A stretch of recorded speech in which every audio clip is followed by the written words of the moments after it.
Meet Bridgit and Jen, your go-to gals for laughs, wisdom, and real talk on the podcast Don't Get Me Started. From relationships to finding joy, they'll keep you inspired and entertained through life's adventures after 50. So hit that subscribe button and join Bridgit and Jen for Don't Get Me Started, because life's too short for boring conversations. Welcome to the Bridgit and Jen Show, episode 13, take 1, the sandwich life. Yes, love it. The sandwich life. Okay, so we're 13. Don't get me started already. Don't get me started. Don't even get me started, Jen. All right, let's talk about for better, for worse, for caretaking, love, marriage, and the sandwich life. First of all, let me just say, do you know that there's a whole like cult about white toenail polish? No. Oh. Who knew? Let me tell you why I get white nail polish, because it's easy to just do the touch-ups in between. With whiteout? Oh, I never thought of that. No, with white polish, rather than getting a different, buying all these polishes, I always get white on my toes, because then it's easy to just do the touch-up. Oh, you guys can't even see her toes. Oh, sorry, white toes. Well, it looks so pretty with your tan. Good Lord. So I went with the hot pink that Jen has on her fingers anyway, so yes, I learned it on TikTok. Okay. If you know, you know, right? I don't know, so you're in trouble. It's a thing. Really? Like a good thing or a bad thing? It depends. It's it basically means, if I'm correct, you guys tell me if I'm wrong, but I believe it means that you're like ready for anything. All right then. Here I was just doing it out of simplicity. Yeah, no, I was like, whoa, Jen's got white toenail polish on. Okay. All right. So let's talk about, before we even get started, hey, look at my pretty words. I know, it must be spring. They were a gift. Aren't they pretty? Yeah. From my aunt. But yeah, okay. Look at these cute mermaids. It's too bad that we didn't make them, and we'll make a profit off of them. So those of you that watch can see this mermaid mug, and it is. So Jen and I were doing our first of two anyway, our bestie meet and greet. We wanted to meet any of you that were here on Sanibel Monday a few days ago. We're going to do it again next Monday at Jerry's. There's a little coffee shop called Coquina Cafe, and but it's a Starbucks, and they had these on display, and I was like, oh my God, Jen! So we both immediately bought one. Yeah. And we're not affiliated with it, except for that we love Rick and we love Jerry's. But yes, if you want us to send you one, we will. And if I were you, I'd combine it with maybe my skincare products. That's right. I am gonna move this. Oh, why? Because it's blocking your face. Oh, okay. Yeah. Oh, is this me? Yeah. Oh, What's that? Better? That cord was in your face. okay. Yeah. All right. So, yeah, it was like $14, $15? Yeah. Yeah. So, but we will, if you want to. There you go. Anyway. Okay, back We're to the huge. subject. We're huge. We're avoiding the tough stuff. That's right. Yep. The sandwich life. Yeah. So why don't you explain to me and our listeners what the phrase sandwich life means? Well, it's kind of that in-between period, right? Where, because many of us are dealing with, we have aging parents on one end, right? Mm-hmm. And then we have our children on the other end. And now it doesn't necessarily mean that our children are young. Right? We're aging. Right. Because both of us have kids that are older. Mm-hmm. So, but we're still, involved in their lives. So we are still caretaking. We're still moms. In a way we're still moms. With them, right? Mm-hmm. And then we're caretaking with older adults in our lives, and there we are. And we're still married, happily married. Right. So we have that going on too. And those husbands stick around, Karen. Yeah. So, get me started. So that's the sandwich we're in, correct? That's the sandwich? Yeah. Okay, yeah. Yeah. Yeah, and it's, I don't know if I was telling you this yesterday, but, for me personally, I feel like just when I think I've mastered the patience and the skill to get through a certain part of life, like I think, okay, I got it, I nailed it, and then a new phase enters. Yeah. Right. Like scene, and then it's it's caretaking. You throw caretaking in the mix. So so the kids are now off adulting, growing their families. Right. And but it's still a lot because we're still, it's like you said, we're still moms, and so we are still there for them. Yeah. To be a part of their journeys. And then again, we have those husbands at home, right? Yeah, and so for me personally, I find myself prioritizing in my brain all the time. Like, I have this phrase that I learned called pause, process, proceed. Before just jumping into, because I even said to Dan this morning, I was getting myself into a frenzy, like an OCD frenzy, about a particular ingredient that I needed to continue a product that I made. And, he had to remind me that that's just pie. Yeah. Like that can wait. You have a podcast with Jen.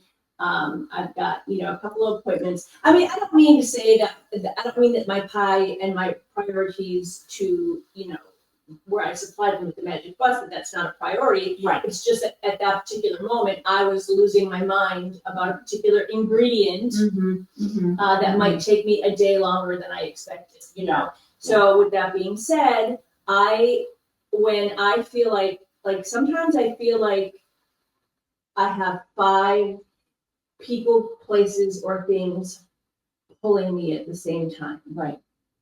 Well, and again, so that goes back to being part of this sandwich generation, right? Because you feel like you've got all these tentacles and you have to be in all of these places at all times. Correct. And I think many women identify with that because many of us are nurturers, right? We have that element to us, and that's what makes it hard for us to shut off, sometimes and say, okay, wait a minute. Let's look at, what's going on here and what's an immediate. No, exactly. That's what I mean. You have to, you prioritize based on, okay, so for example,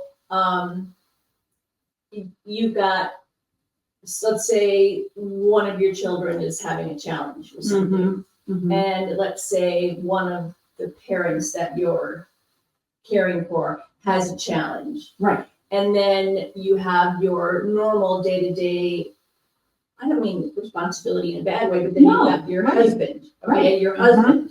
So my priority, I have to say at this point in my life, is my husband. Right. Okay. Right. So, and I only say that it has nothing to do with how much love I have for any of these 3 groups. It's just that that's my day-to-day. He's my, who I'm growing old with, and who I live with day-to-day, love, and want to be happy with every day, and so my kids are, like I said, expanding their family and growing into their relationships that don't need me to be tinkering in their business. Right. So and then there's also the caretaking where I have to have boundaries, limitations, Is this something that I can do? Is this something that I'm supposed to be making a phone call for? You know what I'm saying? Yes. Like I've had to say,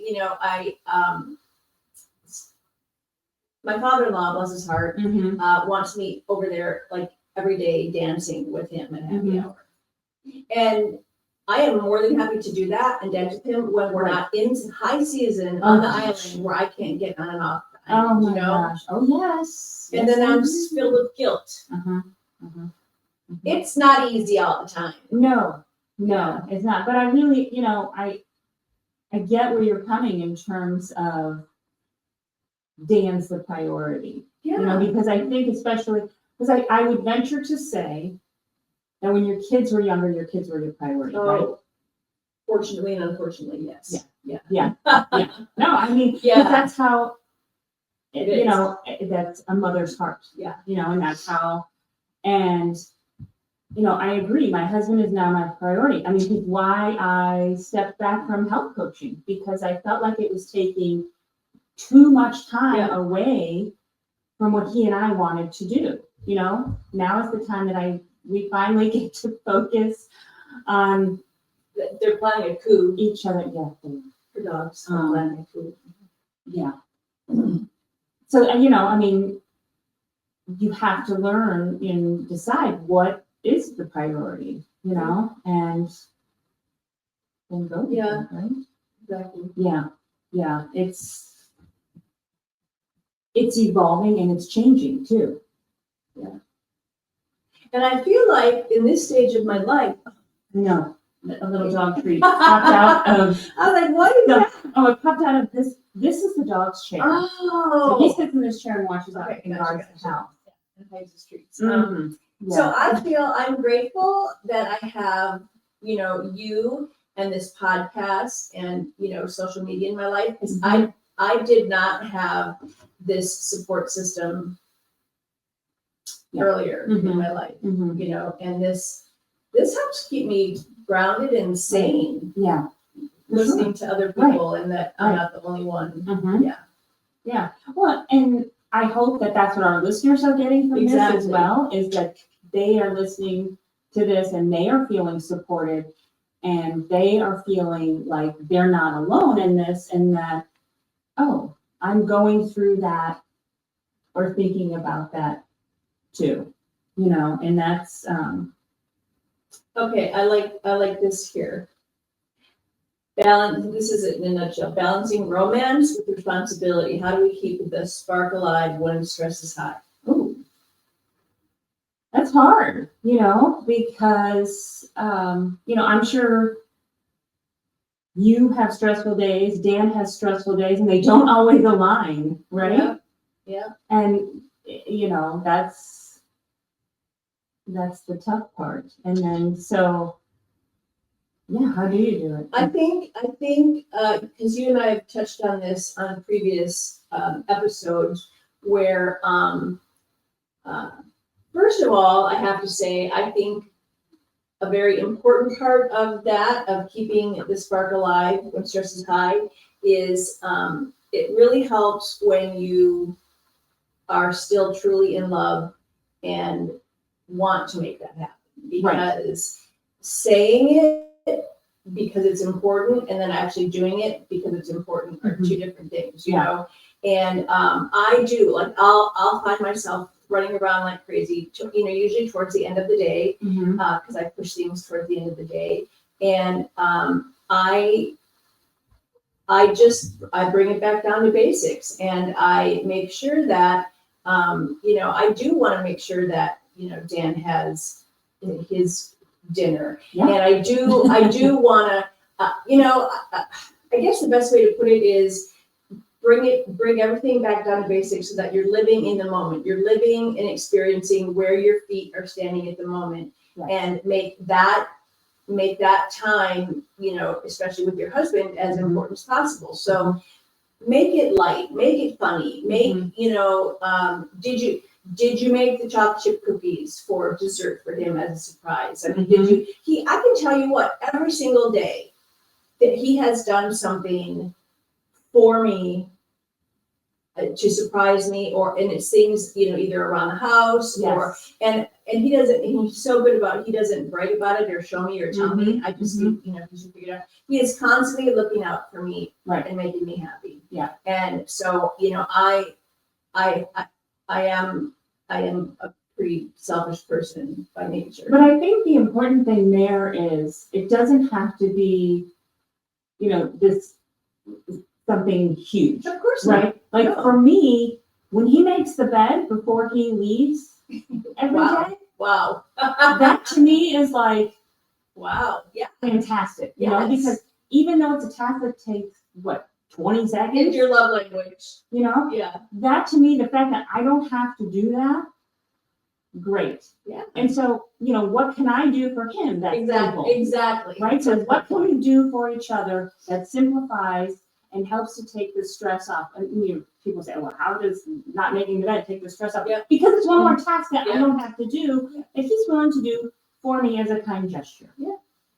So then, how can I help make it? Well, I make sure that when he gets home from work every day, he has lunch. Because he gets home, at 1:00. Mhm. I make sure we have a healthy dinner. It's Exactly. those little things that, so you don't have to over complicate it and think, oh, I have to go do this, and this. No. What around your house and within your life, or when he gets me gas, I'm like, thank you. Yeah. I hate getting gas.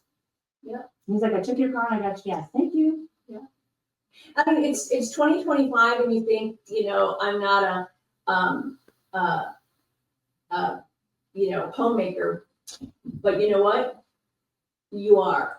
Mm-hmm. We are. It doesn't matter. Right. And so it's the same thing. And there's nothing wrong with that. No. I think that's just it. I think there are rules. Right. Yeah. I think that's okay. Yeah.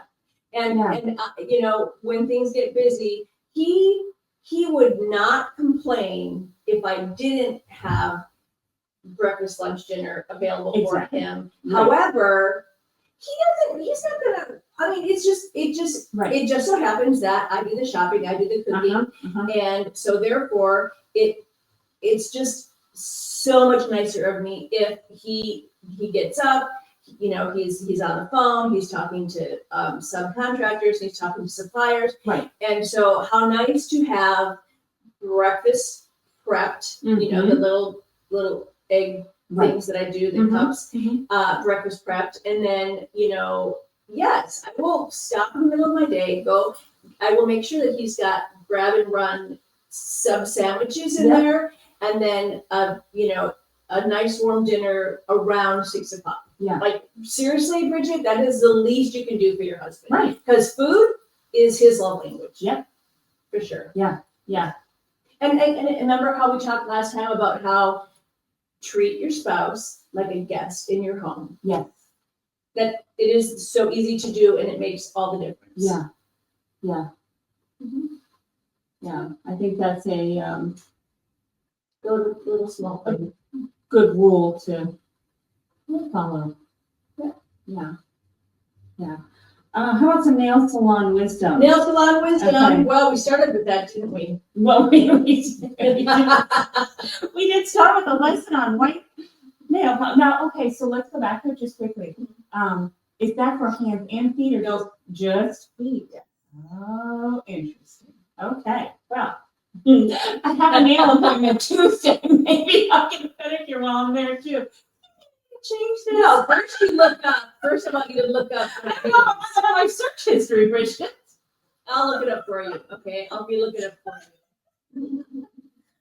Okay, all right.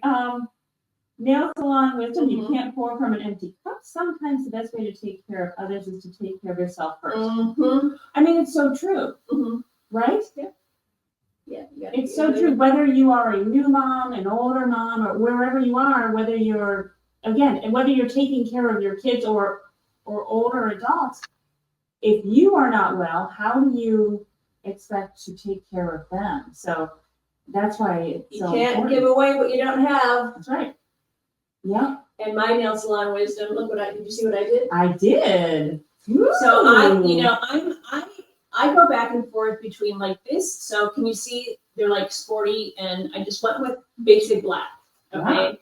And I love the feeling of my fingertips. Mm-hmm. If I'm typing or Yeah. like, but then I will get bored. I will get bored and I will see one of my, favorite people that I follow on TikTok or something, and she'll have her glam nails on, and then I'll want my glam nails. But right now I'm loving my sporty spice. Nice. All right. I think that does it for episode 13. It does? Yeah. Okay. Lucky number 13. Yeah. Stay sassy and Sunkissed. what? What? Stay Sassy and sunkissed. Stay sassy and sun-kissed. And keep showing up for yourself. And we'll catch you next time. I love you.